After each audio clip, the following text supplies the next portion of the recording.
All right, I guess we can get started. So good afternoon, everybody, and thank you for being here today.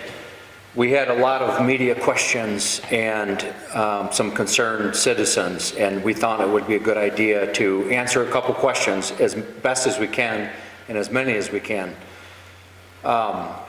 First, I want to remind everybody that anybody who's in our justice system, there's a presumption of innocence.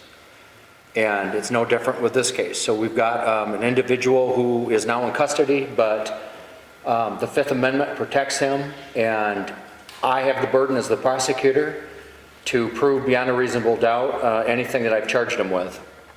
And so I wanted to just quickly talk about an incident.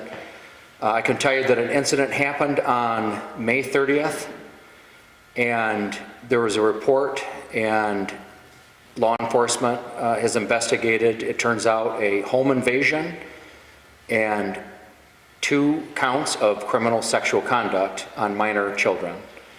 And I received the report, reviewed it, and my office has now charged 2, well, up to life. We've got 2 charges, CSC in the first degree, 2 counts, and we also have a home invasion, and that's a 20-year felony. So we've charged that, and we're waiting for the trials and the court proceedings to begin, and the very first proceeding was today, and that was the arraignment. We had an arraignment about 1:30 today, and at that arraignment, some facts were released, and the details we won't give. We've got to be impartial and make sure that this person, like everybody, gets their fair trial. But I'll tell you that based on the circumstances of what happened and the charges that have been filed, I requested no bond, and the court agreed and granted no bond. That, of course, puts the burden on me and my office to make sure that it kind of lights a fire, and we've got now requirements to get this done at a certain time that otherwise I would have more time to handle this, but that's okay. This is very, very serious, and we're ready to handle it. And with that said, I wanted to thank law enforcement, because the night this happened until really the arraignment today, this was a very big deal in our community, and I have had close contact with law enforcement, and I would like to turn it over to Under Sheriff Jason Bingaman.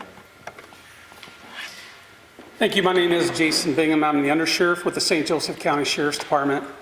Like the prosecutor said, we have been fielding several questions from the media over the last couple weeks, and so we wanted to get you folks together so that we could answer those questions in a group versus one at a time. So hopefully that'll be more efficient for all of us.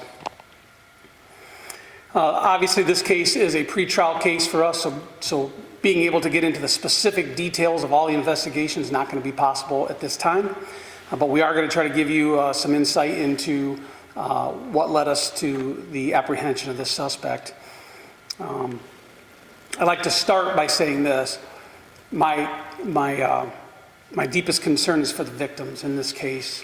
Right? We had a couple minors that were sexually assaulted, and so for them and their families, our thoughts are with them. It's our intention for crime victims to seek justice and to reassure our community that they're safe and that they're secure. On March 20th, 2024, our deputies responded to Sweet Lake Trailer Park, which is in the southeast corner of our county. During this investigation, it was determined that 2 minors had been sexually assaulted inside their residence during the overnight hours. In a short amount of time, we had a person of interest, and the investigation led us to the suspect in this particular case. The investigation was 12 days long, and my investigators worked tirelessly the entire time to try to make sure that we were able to get our hands on this individual.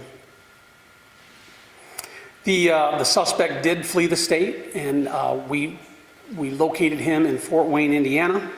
And so there was diligent collaboration between the law enforcement agencies, several of them. But in particular, I'd like to point out the help that we got from Fort Wayne Police Department, their Vice and Narcotics Unit.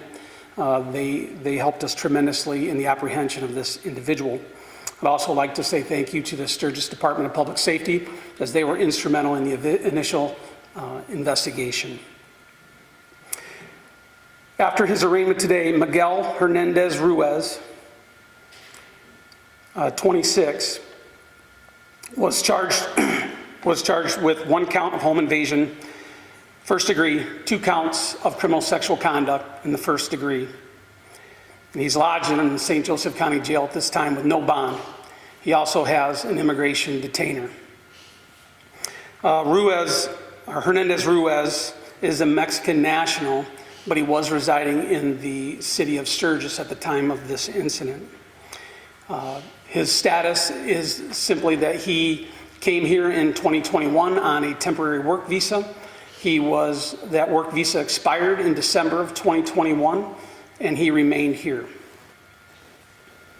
We continue to work with the prosecutor's office to make sure that due process is going to happen for the suspect and our victims in this case. I want to express my gratitude for my staff and their effort that they put into this, because it truly was 24 hours a day until we got him apprehended, and so my thanks go out to them. We are going to try to answer a few questions that you might have in reference to this, but again, bear with us if it's just something we can't answer. There will be an updated press release that we're also going to send out, but it basically is highlighting a lot of the same information that we've already discussed today. Has there been a motive that has been established? I can't answer that. That'll be something that'll come out in a trial setting. Yes, sir. The parents said that they saw a vehicle leave, quote, the park, that maroon Jeep Commander. What park is that? Is it adjacent to the, or I guess it's the trailer park? That's correct. It's Sweet Lake Trailer Park. Okay. Yes, sir. Do we know if there's any relationship between the man and the girls? Like, was he a friend of the family, or was this just random? That's another thing I think we should hold off until, that's evidence that'll be introduced in a trial setting. And he had been at the house once before? Again, I don't want to give anything away that's going to be used or offered up as evidence, unfortunately. Now, with that said, if somebody FOIAs a police report, I can't do anything about that, but I can't give information out that will be possibly undermine his defense in this setting. The suspect is found guilty. Would he serve his time in the U.S. before being deported? Would he be immediately deported? How's that? He'd serve his time first, and then ICE would take care of the deportation issue. I have also a question on the immigration status. It says, in a probable cause affidavit, it says that he was stopped by Sturgis Police in 2023. Was there anything happened with his immigration status then as well? Because that's after that 2021 visa expired. Yeah, and I don't have that answer for you. What happened with the Sturgis Police Department, their contact with him? Are you all in for to provide the ages of the minors? We are not.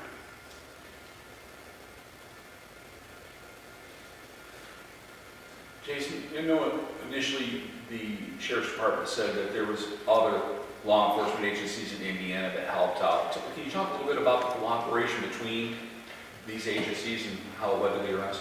For sure. There were several agencies that we worked with. There was a task force out of Indianapolis, as well as the TSA. I've already mentioned our cooperation that we've had with ICE.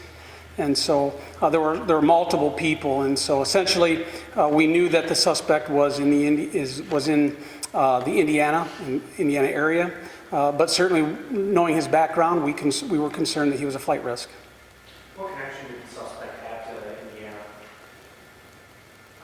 Yeah, I believe he had family in Fort Wayne.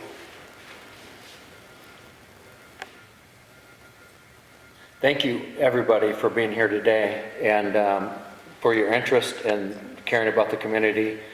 We're going to move forward the best we can and make sure that he has a fair trial. And thanks again. Thank you.